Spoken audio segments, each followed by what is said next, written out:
ఒకటి రాజులు 2వ అధ్యాయము. దావీదునకు మరణకాలము సమీపింపగా అతడు తన కుమారుడైన సొలొమోనుకు ఇలాగు ఆజ్ఞ ఇచ్చెను. లోకులందరూ పోవవలసిన మార్గమున నేను పోవుచున్నాను, కాబట్టి నీవు ధైర్యము తెచ్చుకొని నిబ్బరము కలిగి నీ దేవుడైన యెహోవా అప్పగించిన దానిని కాపాడి ఆయన మార్గములను అనుసరించిన ఎడల నీవు ఏ పని పూనుకొనినను ఎక్కడ తిరిగినను అన్నింటిలో వివేకముగా నడుచుకొందువు. మోషే ధర్మశాస్త్రములో రాయబడి ఉన్న దేవుని కట్టడలను, ఆయన నియమించిన ధర్మమంతటిని, ఆయన న్యాయ విధులను, శాసనములను గైకొనుము. అప్పుడు నీ పిల్లలు తమ ప్రవర్తన విషయంలో జాగ్రత్తగా నుండి నా ఎదుట తమ పూర్ణ హృదయముతోనూ పూర్ణ మనస్సుతోనూ సత్యముననుసరించి నడుచుకొనిన ఎడల ఇజ్రాయేలీల రాజ్య సింహాసనము మీద ఆసీనుడగు ఒకడు నీకు ఉండక మానడని యెహోవా నన్ను గూర్చి ప్రమాణము చేసిన మాటను స్థిరపరచును. అయితే సెరూయా కుమారుడైన యోవాబు నాకు చేసిన దానిని ఇజ్రాయేలు సేనాధిపతులకు నేరు కుమారుడైన అబ్నేరు, యెతెరు కుమారుడైన అమాషాయను వారిద్దరికీ అతడు చేసిన దానిని నీ వెరుగుదువు. అతడు వారిని చంపి యుద్ధ సమయమందైనట్లుగా సమాధాన కాలమందు రక్తము చిందించి దానిని తన నడికట్టు మీదను తన పాదరక్షల మీదను పడజేసెను. నీకు తోచినట్లు అతనికి చేయవచ్చును గాని అతని నెరసిన తల వెంట్రుకలకు సమాధికి నెమ్మదిగా దిగనీయవద్దు. నేను నీ సహోదరుడైన అబ్షాలోము ముందర నుండి పారిపోగా గిలాదీయుడైన బర్జిల్లయు కుమారులు నా సహాయమునకు వచ్చిరి. నీవు వారి మీద దయ ఉంచి నీ బల్ల యొద్ద భోజనము చేయి వారిలో వారిని చేర్చుము. మరియు బెన్యామీనీయుడైన గెరా కుమారుడును బహురీము ఊరివాడునైన షిమి నీ యొద్దనున్నాడు. నేను నయీమునకు వెళ్ళుచుండగా అతడు నన్ను శపించెను. నన్ను ఎదుర్కొనుటకై అతడు యోర్దాను నది యొద్దకు దిగిరాగా యెహోవా తోడు కత్తి చేత నేను నిన్ను చంపనని ప్రమాణము చేసి తిని వానిని నిర్దోషిగా ఎంచవద్దు. నీవు సుబుద్ధి గలవాడవు గనుక వాని నేమి చేయవలనో అది నీకు తెలియను. వాణ్ణి నెరసిన తల వెంట్రుకలు రక్తముతో సమాధికి దిగజేయము. తరువాత దావీదు తన పితరులతో కూడా నిద్ర పొంది దావీదు పట్టణమందు సమాధిలో పెట్టబడెను. దావీదు ఇజ్రాయేలీలను ఏలిన కాలము 40 సంవత్సరములు. హెబ్రోనులో అతడు 7 సంవత్సరములను, యెరూషలేములో 33 సంవత్సరములను ఏలెను. అప్పుడు సొలొమోను తన తండ్రి అయిన దావీదు సింహాసనము మీద ఆసీనుడాయెను. అతని రాజ్యము నిలకడగా స్థిరపరచబడెను. అంతలో హగ్గీతు కుమారుడైన అదోనియా సొలొమోను తల్లియగు బెత్షెబా యొద్దకు రాగా ఆమె సమాధానంగా వచ్చుచున్నావా అని అతనిని అడిగెను. అతడు సమాధానముగానే వచ్చుచున్నానని చెప్పి నీతో చెప్పవలసిన మాట ఒకటి ఉన్నదనెను. ఆమె అది చెప్పమనగా అతడు రాజ్యము నాదై ఉండెననియు నేను ఏలవలెనని ఇజ్రాయేలీలందరూ తమ దృష్టి నా మీద ఉంచిరనియు నీవు ఎరుగుదువు. అయితే రాజ్యము నాది కాక నా సహోదరునిదాయెను. ఇది యెహోవా వలన అతనికి ప్రాప్తమాయెను. ఇప్పుడు నేను నీతో ఒక మనవి చేసుకొనుచున్నాను, కాదనకుము. ఆమె చెప్పుమనగా అతడు రాజగు సొలొమోను షూనేమీయురాలైన అబీషగును నాకు పెళ్లికిచ్చున్నట్లు దయచేసి అతనితో నీవు చెప్పవలెను. అతడు నీతో కాదని చెప్పడనెను. బెత్షెబ మంచిది, నిన్ను గూర్చి రాజుతో చెప్పెదననెను.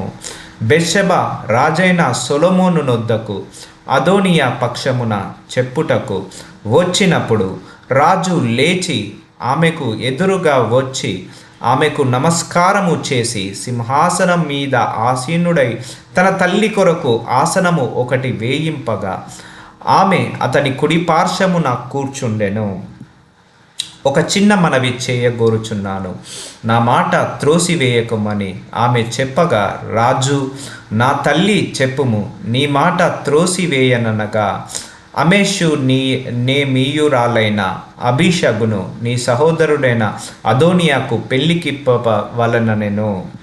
అందుకు రాజైన సొలొమోను షునేమీయురాలైన అబీషగును మాత్రమే అదోనియా కొరకు అడుగుట ఏలా?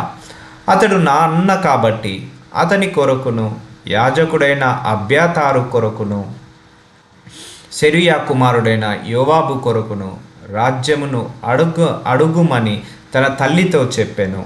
మరియు రాజైన సొలొమోను యెహోవా తోడు అదోనియా పలికిన ఈ మాట వలన అతనికి ప్రాణమునకు నష్టము రాకపోయిన ఎడల దేవుడు నాకు గొప్ప అపాయము కలగజేయును గాక.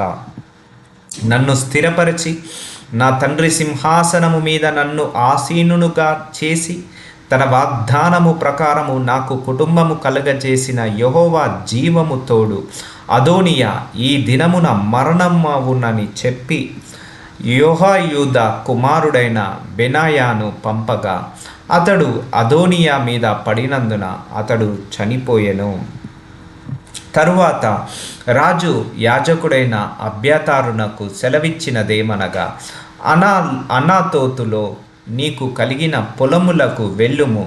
నీవు మరణమునకు పాత్రుడవైతివి గాని నీవు నా తండ్రి అయిన దావీదు ముందర దేవుడైన యెహోవా మందసమును మోసి నా తండ్రికి ప్రాప్తించిన శ్రమలన్నింటిలో శ్రమ పొందితివి గనుక ఈవేళ మరణశిక్ష నీకు విధింపను.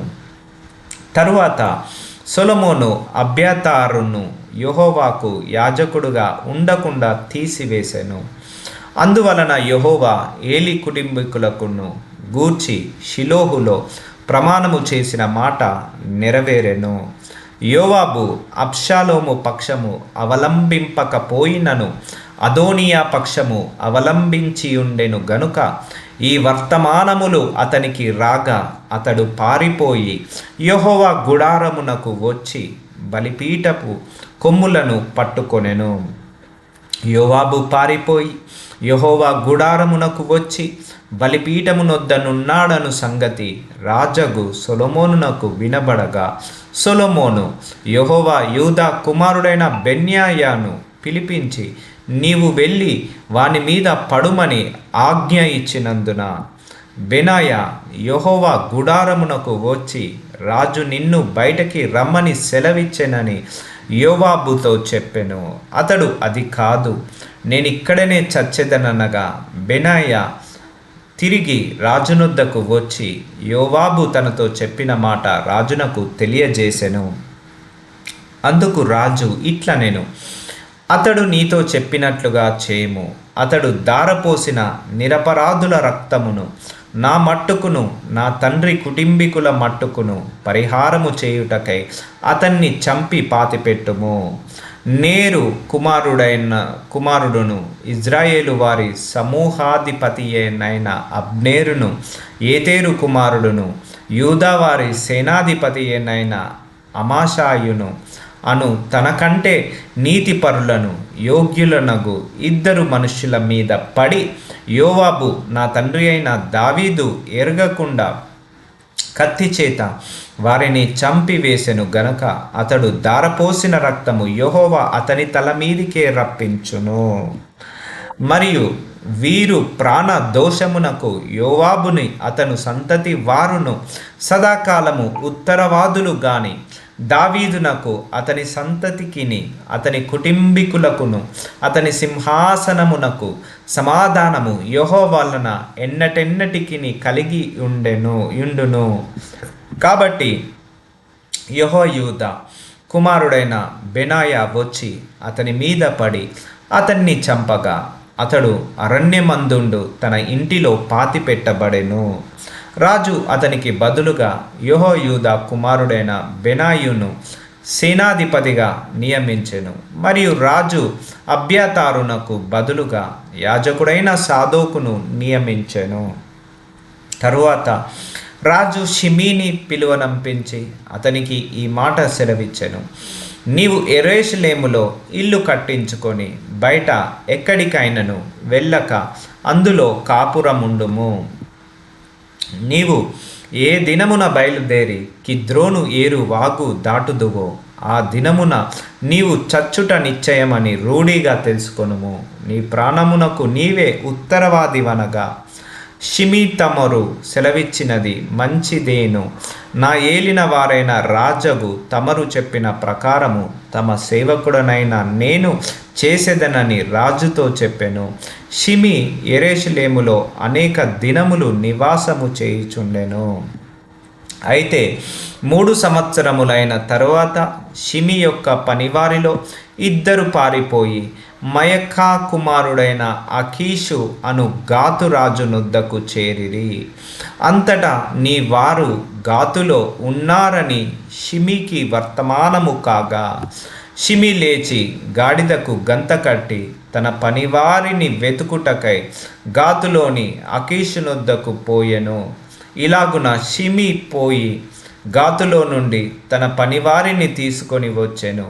షిమీ యెరూషలేములో నుండి గాతునకు పోయి వచ్చెనని సొలొమోనునకు వర్తమానము కాగా రాజు షిమీని పిలువనంపించి అతనితో ఇట్లనెను, నీవు ఏ దినమందు బయలుదేరి ఏ స్థలమునకైనను వెళ్ళుదువో ఆ దినమున నీవు మరణమగుదువని నిశ్చయముగా తెలుసుకొనవలెనని యెహోవా తోడని నేను నీకు ఖండితముగా ఆజ్ఞ ఇచ్చి నీ చేత ప్రమాణము చేయించి తిని గదా. మరియు తమరు సెలవిచ్చినదే మంచిదని నీవు ఒప్పుకొంటివి. కాబట్టి యెహోవా తోడని నీవు చేసిన ప్రమాణమును మేము నీకు ఆజ్ఞాపించిన ఆజ్ఞను నీవు గైకొనకపోతివేమి అని అడిగి నీవు మా తండ్రి అయిన దావీదునకు చేసినట్టు నీ హృదయములో మెదులుచున్న కీడంతయు నీకు తెలియను. నీవు చేసిన కీడు యెహోవా నీ తల మీదికే రప్పించును. అయితే రాజైన సొలొమోను ఆశీర్వాదము పొందును. దావీదు సింహాసనము యెహోవా సముఖమందు సదాకాలము స్థిరపరచబడునని షిమీతో చెప్పి రాజు యెహోయాదా కుమారుడైన బెనాయాకు సెలవీయగా అతడు బయలుదేరి వాని మీద పడి వాణ్ణి చంపెను. ఈ ప్రకారము రాజ్యము సొలొమోను వశమున స్థిరపరచబడెను.